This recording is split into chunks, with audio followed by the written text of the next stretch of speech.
Cek. Halo sobat nih, Megas lagi dah jawaban. Setelah sedikit drama nungguin tetangga gua pergi dulu. Waduh. Yang pada akhirnya kita bisa take voice lagi karena tadi mobilnya berisik banget. Yuk langsung aja kita gas kan. Mereview sedikit dari part sebelumnya. Saat ini mereka yang berasal dari kamar budak, mereka semua diselamatkan oleh guru dari Guihu. Dan di sini orang tua ini dia pun menjelaskan apa yang diucapkan oleh Lucia sebelumnya itu semua benar. Kalau saat ini mereka telah diserang dari sisi luar dan juga dalam, yang membuat mereka semua tidak punya pilihan lain selain pergi meninggalkan tempat ini. Dan mereka juga bersumpah kalau mereka akan membalaskan ini semua nanti di masa depan.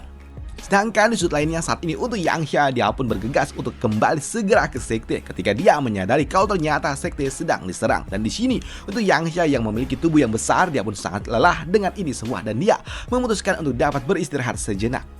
Namun di sela-sela itu juga di sini Guisha dia pun mengatakan kalau sepertinya rumah mereka telah diserang, rumah yang telah mereka tepati selama ratusan tahun ternyata akan lenyap begitu saja ucap dari mereka. Dan itu juga membuat Yangsha yang mendengarnya dia pun sangat-sangat marah dengan ini semua dan dia pun bertanya-tanya siapa yang berani melakukan hal ini, dan dia juga berjanji kalau dia akan segera melaporkan kepada sekte Xuanlong ucap dari Yangsha. Tapi di sini untuk Guisha dia pun mengatakan kalau sepertinya ada yang tidak beres dan dia mengatakan kalau mereka yang berasal dari wilayah barat harusnya mereka tidak berani melakukan ini semua karena ini akan melanggar aturan yang diberikan oleh sekte Xuanlong, dan itu membuatnya berpikir kalau sepertinya ini semua berasal dari wilayah luar.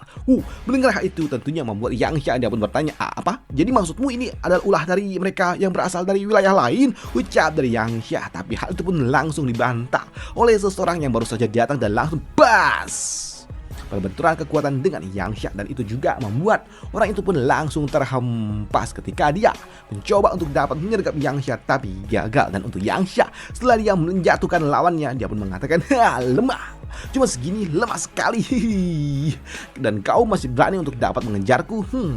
Lihatlah kau akan menjadi pelampiasanku ucap dari Yangsha. Tapi ternyata yang melakukannya adalah orang tua ini dan dia mengatakan andai saja orang tua ini tidak terluka, mana mungkin aku bisa dijatuhkan oleh kau ucap dari orang tua ini, yang membuat Yangsha Tetua B, kenapa kau menyergapku ucap dari Yangsha yang bingung. Jangan bilang kau yang telah memimpin pasukan musuh untuk dapat mengincar kami kan ucap dari Yangsha, yang membuat Tetua B dia pun marah. Apa kau dasar maling, teriak maling, dan kau berani-beraninya berpura-pura tidak tahu. Jangan bilang kau tidak tahu siapa dalangnya ucap dari orang tua ini, yang membuat Yangsha jadi tambah bingung. Apa yang kau bicarakan Tetua B ucap dari Yangsha. Tapi di sini untuk orang tua ini dia pun berpikir kalau sepertinya Yangsha sedang berpura-pura. Teruslah kau berpura-pura kau begitu dekat dengan orang tua itu, mana mungkin kau tidak tahu rencananya kan ucap dari Tetua B. Di sini Tetua B dia pun mengatakan kalau aku tahu ini semua akan terjadi, aku akan meminta kepada Planzhou untuk segera menyingkirkannya ucap dari orang tua ini, yang membuat Yangsha jadi tambah bingung. Siapa maksudmu Tetua B ucap dari Yangsha yang tambah bingung. Namun tak lama setelahnya tiba-tiba aja ada yang datang dan dia mengatakan yang dia maksud adalah Master Sekte sejati dari Sekte Mochi. Kau Tetua B, kau memang sungguh sangat keras kepala, bahkan kau bisa mencapai tempat ini. Dan sekarang cepat singkirkan dia ucap dari Hu Yue yang datang bersama dengan pasukannya. Namun melihat Hu Yue yang datang dan coba untuk dapat menyingkirkan Tetua B, membuat Yangsha dia pun bertanya apa yang sebenarnya terjadi. Tunggu dulu, jangan kau lakukan itu dulu Hu Yue. Kenapa kau ingin mengincar Tetua B ucap dari Yangsha yang bingung. Di sini Yangsha dia pun mengatakan saat ini sekte sedang diserang dan untuk urusan internal nanti aja dibicarakan, dan saat ini mereka harus bersatu untuk dapat melawan mereka yang berasal dari luar ucap dari Yangsha, yang membuat Tetua B dia pun mengatakan kalau sepertinya Yangsha ini sangat-sangat kolot mengusir musuh dari luar. Aku pikir kau datang untuk dapat menyergapku, untuk dapat memutus jalan mundurku. Jadi hampir saja aku menyingkirkanmu tadi.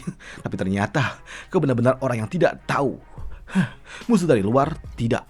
Tanpa adanya sebuah pengkhianatan dari dalam, bagaimana mungkin musuh keluar bisa muncul ucap dari Tetua B, yang membuat Yangsha jadi tambah bingung. Jadi apakah ini adalah sebuah pengkhianatan ucap dari Yangsha? Tapi mendengar apa yang diucapkan oleh Yangsha membuat Hu Yue dia mengatakan Tetua B, aku adalah master sekte sejati dari sekte Maje.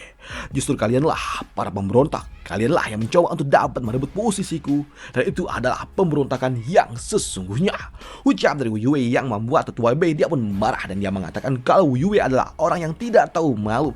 Kau berani-beraninya mengundang sekte luar dan kau menyingkirkan muridmu sendiri. Kau menyingkirkan orang-orangmu sendiri dan kau membunuh mereka semua. Bahkan kau tidak membiarkan mereka untuk dapat melarikan diri. Kau adalah orang yang jahat. Orang sepertimu tidak pantas menjadi master sekte. Ucap dari Tetua Bei yang membuat Wu Yue dia menatap dengan sangat-sangat tajam.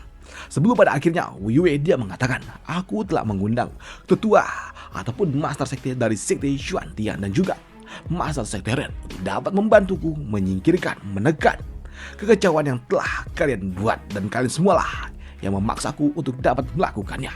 Coba kalian pikirkan apa sebenarnya kesalahanku sampai pada akhirnya kalian lebih memilih mengangkat bocah yang baru saja datang 5 tahun lalu ke sekte ini, mengubah aturan sekte, dan sekarang kalian ingin mengusirku dari takhtaku. Kalian benar-benar tidak tahu malu. Ucap dari Wu Yue yang membuat Tetua Bei dia sangat-sangat kesal dan dia tidak terima dan dia mengatakan kesalahan dari Wu Yue adalah dia sangat kejam dan tidak berkeprimanusiaan dan kau hanya tahu untuk dapat menindas. Kau menindas tanpa sebuah toleransi, bahkan kau sudah lama sekali kehilangan hati dari orang-orang yang ada di sekte dan kau tidak pantas menjadi master sekte. Ucap dari Tetua Bei yang membuat Wu Yue dia lagi-lagi tidak terima pula. Dia mengatakan kalau ini adalah sekte iblis, jadi berani-beraninya kau mengajariku soal kebajikan dan juga kebenaran. Dasar tidak tahu malu. Ini adalah sekte iblis. Kalau aku tidak pakai cara kekerasan, bagaimana mungkin aku bisa mengendalikan para monster seperti kalian? Ucap dari Wu Yue yang membuat Tetua Bei dia pun mengatakan, Wu Yue, inilah kekuranganmu. Kau mengandalkan kekuatanmu semata, tapi tidak dengan Zhou Fan.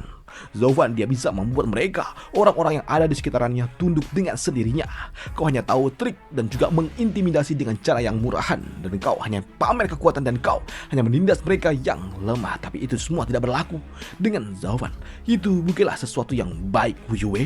Dengan cara yang kau ambil itu, kau jangan pernah bisa mencapai hal yang besar. Ucap dari Tetua Bei yang membuat Wu Yue dia sangat-sangat murka dan dia mengatakan, dasar omong kosong yang sama lagi. Itu lagi dan lagi kalian. Orang-orang tua kalian semua benar-benar menyebalkan. Pada akhirnya kalian semua cuma ingin menjatuhkanku dan mendorong Zhou Fan untuk dapat merebut takhtaku, ya kan?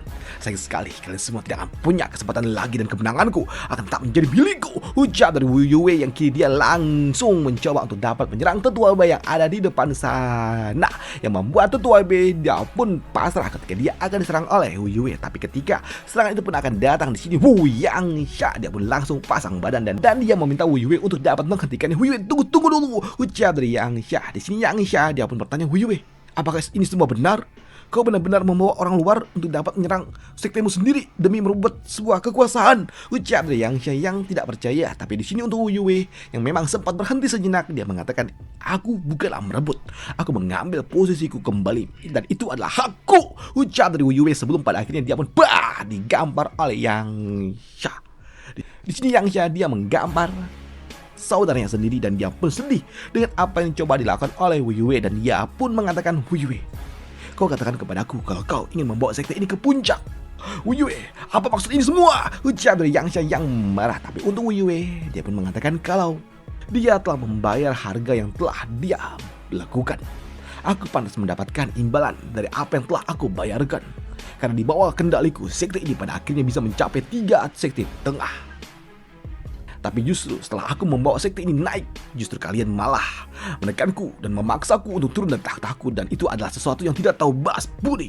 Yangsha, minggirlah atau kau akan aku singkirkan juga. Ucap dari Wu Yue yang membuat Yangsha tentunya dia sangat-sangat marah ketika dia melihat kalau ternyata saudaranya sudah termakan dengan nafsu dan juga ego dan juga kekuasaan. Memang kekuasaan ini agak menyebalkan, cuy. Orang melakukan segala cara untuk mendapatkan kekuasaan. Itu sesuatu yang menyebalkan. Karena ketika lu sudah berkuasa, lu bisa mendapatkan uang. Waduh, kekayaan itu datang sendiri, cuy, kalau lu udah punya kekuasaan gitu. Apalagi punya kekuasaan itu sesuatu yang luar biasa. Nanti kalau lu datang lewat, Pak, disambut gitu kan, mau kemana disediain gitu. Aduh, emang enak sih. Tapi ya itulah, merebut kekuasaan itu sesuatu yang mengerikan. Udah itu aja untuk part kali ini dan sampai jumpa di part lanjutannya untuk jawaban. Thank you dan happy weekend untuk kita semua. Bye.